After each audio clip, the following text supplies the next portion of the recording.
Yeah, another video in the Beyond Bad and Stupid series. Yeah, I like this. So we'll call this Volume 2. So another defense of Nietzsche and, basically nihilism. Somebody posted on my website that Nietzsche wasn't a nihilist. Yeah, he was. Yeah, so, fuck you. Well, this is stating obvious, but good and evil are value judgments. And if you want to find a value judgment, you won't find it out there, out in the universe or whatever. That's precisely... Yeah, okay, so value isn't a tree. Yeah, it isn't a rock, it isn't a planet, it isn't a meteor. It is an invisible property that exists out there. It's still a property. Now, you can say that there is no such thing as a value. There's no such thing as something being true. A true statement regarding value. You can say it, but I'm saying that I don't think logically you can defend that position, because there are statements I could make. I can compare two circumstances. I can say, two people, one with a knife in their head, one with no knife in their head. Everything else is exactly the same, except one is screaming in horrible pain for 500 years and one isn't for 500 years. And you could say there's no rational statement, no rational defense if you had the choice to choose one of those two realities as existing, not to say that it would be preferable to choose the one that is not in horrible pain. We know the value of sentience. We experience sentience. The fact that it produces value can't be rationally argued against.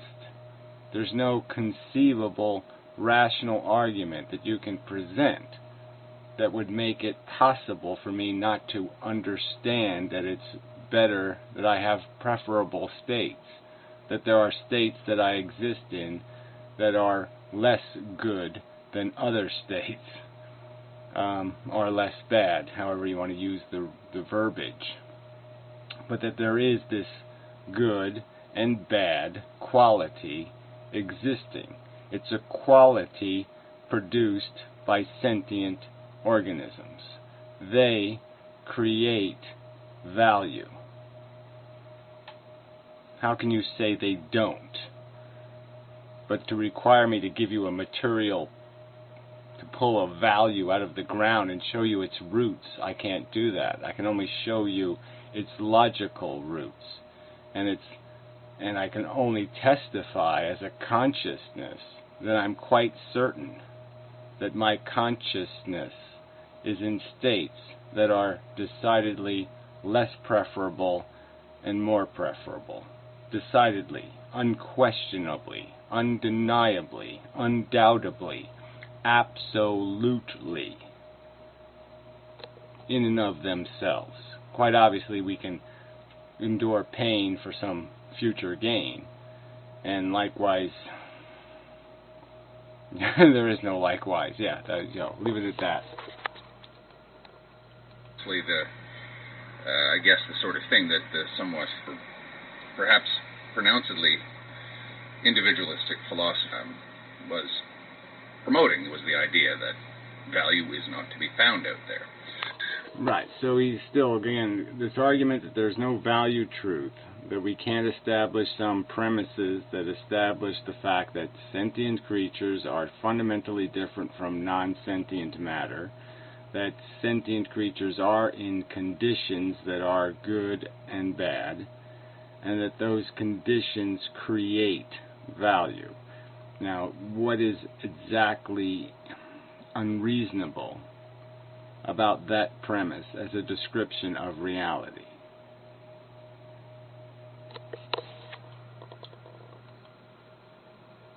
Which is why I'm always confused by the question, or by the supposition that the universe has no value. So please, if you want to say that there is value, then it's your case to prove Well, value doesn't work like that. It's not... Well, see, now it says you. You're saying value doesn't work like that. But it does work like that. There's a truth to be discovered. Like all philosophy, philosophy is an effort to discover the truth. Not to make stuff up, not to be a psychologist, not to feed you candy, not to feed you what you want to hear. It's to describe what the reality is. And the reality is that when the whole game is played out, there'll either be more of this bad or more of the good, or the less bad. I'd say it's always going to run in the red, but it can be more red. It can be bloodier or less bloody.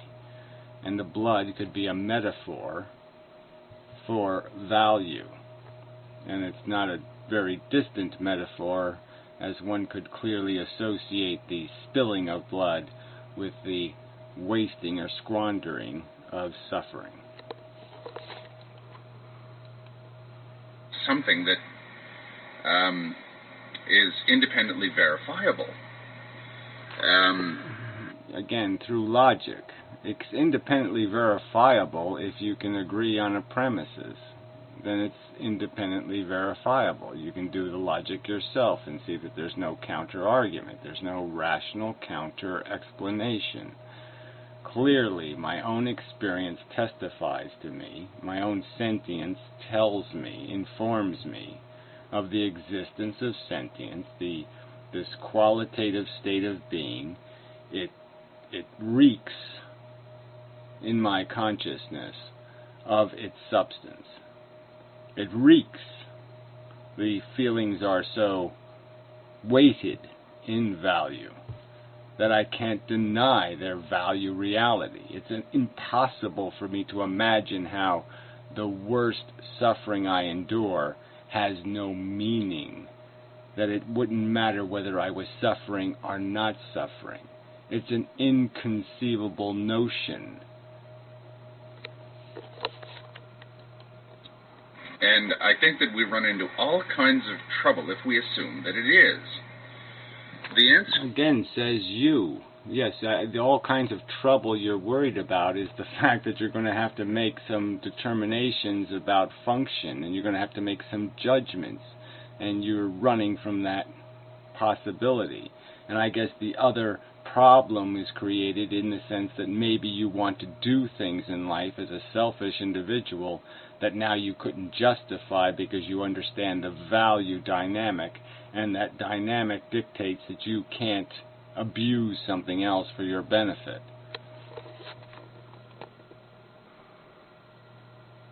Or the question, show me where the value is, or show me the value of anything, contains in itself, or the demand, or, show me the value of anything, or of the universe, or of the world, or of life, that demand contains in itself its own solution.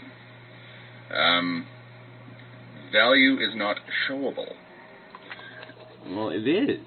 All I have to do is ask you to imagine your own consciousness, or analyze your own consciousness, and value will become apparent. There's no honest. I don't think there's an honest testimony that could say, no, I don't know what you mean about having a preferable state. All states to me are equal. I don't care whether I feel good or I feel bad. It's of no interest to me. Of course it's of interest to you, and it's of interest to you for good reason, because the value is reeking. It's made itself clear to you. And just because something isn't showable doesn't mean that it doesn't exist, because, again, we're not looking out there for anything. And, of course, that leads us to the Nazi thing. Well, then I can decide. Yeah, well, I don't think it really does. But, again, I think it's always, look, it's an invisible property. Let's just concede. Yes, you can't go look for it with a telescope or a microscope or so many other kind of scope. You can only find it through logic.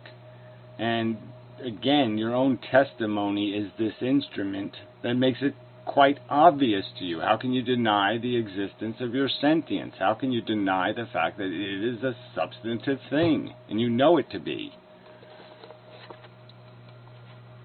That white people are the master race. Well, yes, you can. But again, haven't we already... Well, I mean, you can't for logical reasons. So that argument can't be made anyway, because that's a description of a premised value anyway. There's already built into the argument some sort of premise that there is a better race. So you've already established the existence of value, so you've already broken the nihilistic rule that you can make up anything. Well, you're not making up anything, you're making up something very specific, and that can be challenged based on the implications of what it would be built out of. So to make the argument that, okay, I'm saying value is, and I'm saying that this race is better than another race. So now you've declared a value, you've declared its existence, so in a sense, they can be challenged individually. So I can challenge any nihilist who ever claims there to be a distinction. As soon as a nihilist says, I think I want, it would be good for me, well then they can say that. They can say what's good for them. But if they say something that projects further than them, then they're making a statement about other things, and that can be challenged based on their declaration of the existence of a value. So if they say that I want to eat a woman's brain, and now they go out and say I'm just going to find a woman and take her brain. Well, as soon as now they say there's an implication in what they're saying is that the woman has no value. So they're making a statement saying the woman has no value, or less value than the individual taking her brain. So the claim can be made that, well, your want isn't more valuable than her want by any rational description. She doesn't want you to eat her brain, so her claim to have a right to want what she wants is still capable of challenging your claim that you have a right to take. So again, you've created value as soon as you said that I'm entitled. So as soon as you take your value declarations outside of yourself, outside of making judgments about yourself, and you start making judgments about the world, you're no longer a nihilist, because now you're making judgments about the world. Established that value isn't out there. So just because you believe that white people are the master race, it does not automatically follow that you go out and do something about that. Well, it would follow that you do something based on what you believe. It's perfectly rational. That's logical. Believing that you're the master race, again, is a perfectly challengeable statement or declaration. So if you're going to base your action on the premise that you have a belief that you say is genuine or substantive or real or factual, then it can be challenged. If you're saying it's not factual, it's not genuine, it's just bullshit you made up, well then you have a right to say, yes, I believe my people are the master race, but I know that that's just a pile of crap I just made up.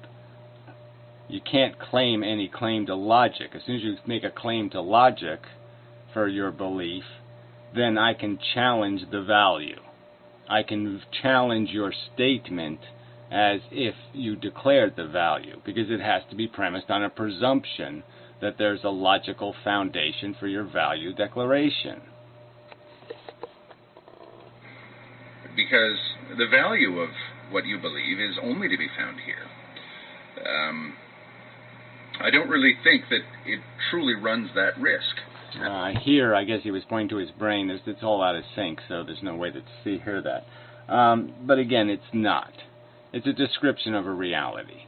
And it's either an accurate or inaccurate description. There's just no way of escaping that. Again, as soon as you take your value declarations outside of yourself, outside of declarations about yourself, they're perfectly challengeable. You want to tell me that your sentience is, like I said, there's no distinction between feeling good and feeling bad.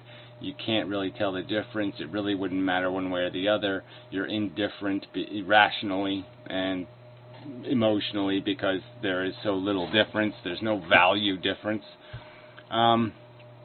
fine. But again, as soon as you take that statement and apply it to these other entities, I'm going to claim their consciousness is more genuine than your consciousness. That their consciousness is obviously more real, that it might be more like my consciousness. Because in my consciousness, there's a clear distinction between feeling well and feeling unwell. If you see that kind of philosophy or that kind of position for what it is, you can't forget the fact that we went looking for value internally because it was not to be found externally, and then impose that value on the external. Well, again, that's in your statement is all these premises that this is the truth, that the fact is that there's no value creation in the existence of the sentient organism. I'm going to say that's just wrong. That's an inaccurate description of reality. Consciousness is different than non-consciousness. What happens to a rock and what happens to a cute little kitty are different. There's a difference in their arrangement of matter, and that difference is substantial in the value property. The value property is the difference. Because there is no external value. It's also a pretty good argument, if you ask me, for the very common belief that before you start philosophizing, you have to have a strong foundation of self-discipline. Yeah, whatever. Just this arrogance and pompousness that you somehow possess discipline because what? Because you run from any conclusion ever? I mean, that's not discipline. That's retarded. You have totally inhibited logic by saying there is no such thing, essentially. That you will establish nothing as real, nothing as vulnerable to logical challenge, because you will always just make it go away. You'll just keep claiming it went away, it disappeared. As soon as I want it to disappear, it disappears. There's no point in calling that a discipline. That's dysfunction, not discipline. I'm not saying that I'm the most self-disciplined person on earth, but there's very few philosophies that I follow that actually have any strong application in the real world.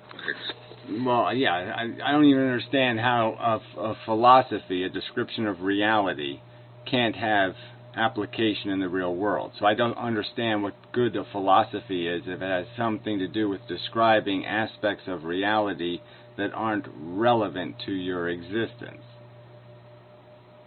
I mean, it would seem like that's like saying I am figuring out the atomic weight of meteorites or something. Some sort of irrelevant philosophy. I don't understand how anything that's called all philosophy is essentially focused on the fact that it has to somehow be relevant to the conduct of human affairs, or else it's philosophy of no use or value. It's like indexing cartoons or something, or reading comic books. The philosophy of comic bookology or something. What use would this be? To me, that's not what philosophy is. Yeah, well, to me, I don't think you have any clue what philosophy is. Philosophy is an attempt to describe a reality, the parts that are not accessible through scientific instrumentation, the parts that have to be accessible through logical interpretation. And you're just saying, I will not do logical interpretation because I will not establish the existence of a reality. Well, I think that's just fucktarded. Knowledge is knowledge. How could it possibly be knowledge when it's anti-knowledge? I mean, it's not knowledge. You've created a bunch of anti-knowledge. You've created this. You've said it's the truth that nothing is anything. Nothing is anything. You won't describe anything, and you won't judge anything, and you won't value anything, and you won't establish any truth about the existence of anything in this universe. And then you talk as if you're a philosopher. How could you possibly be a philosopher? You're not describing anything. You're saying, I'm so uncertain of anything's anythingness that I will not establish a single premise that's relevant. So, yes, Nietzsche's idea of value, of beyond good and evil, could indeed lead to all kinds of crazy ideas. But the very fact that his view of the nature of value is that it's only to be found internally. Well, whatever. Again, that's he's wrong. I'm just saying it's just wrong thinking. It's logically deducible, and the evidence generated by your own sentience provides the evidence of it. If we were not sentient and we had to deal with this problem of, let's say, the animals were sentient and we were not, we were just a thinking machine, and all we did was process information, it would be difficult for us to understand sentience. We could hear testimony, we could hear screams, we could see behaviors that indicated there was something happening, that there were different states that this thing was existing in, different brain states. But it would be very difficult without the fact that we do have personal experience with it.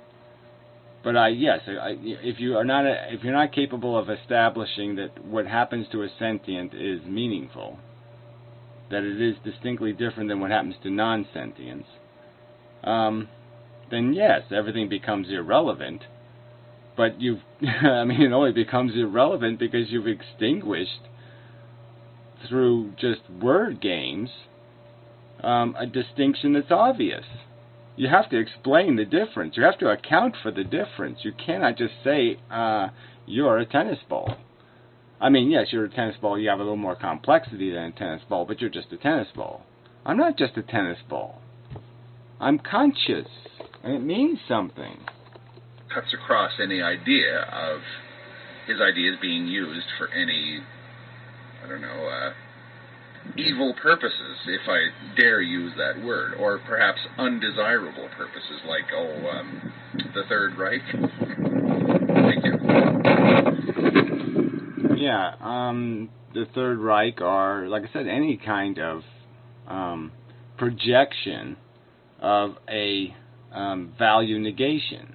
But again, the counter argument to that, I'm going to argue that that's what you end up doing. You end up giving psychopaths, crazy fucks, you end up empowering them. But they're going to be impervious to these logical arguments. But the fact is, they have committed a logical violation. They can be argued out of their philosophy, only because there is a definition of value in their statements. They are making value judgments. They're claiming there to be no value, and yet they're making value judgments. They can't do that. That's not logically consistent. So that's where you can get to the core of that, because you just go right, and you could just go right to their motivations and their desires, and have them explain why their desire to do this thing has any meaning or any purpose or any function, and they would have to somehow defend what they're doing. They'd have to defend the motivation, and saying, it's my will to power. Well, maybe they can do that. That's another problem with Nietzsche. He's facilitating the psychopath in both ways, by denying the fact that you're just a desire machine and calling it a power consuming machine instead, which disengages you from the argument that, yes, your desire is just a trivial personal ambition and goal, a goal, a value judgment established by your biology, and that if you act on that, you're denying the non-value reality. You're denying the nihilism that's built into the conclusion that nothing is truth in terms of value. I think you get my point. But the point is that it can be argued against, because the fallacy is that you are not making value judgments when you make the value judgment that there is no value. You can't do that and still act in the world. As soon as you act in the world, you're making a value judgment.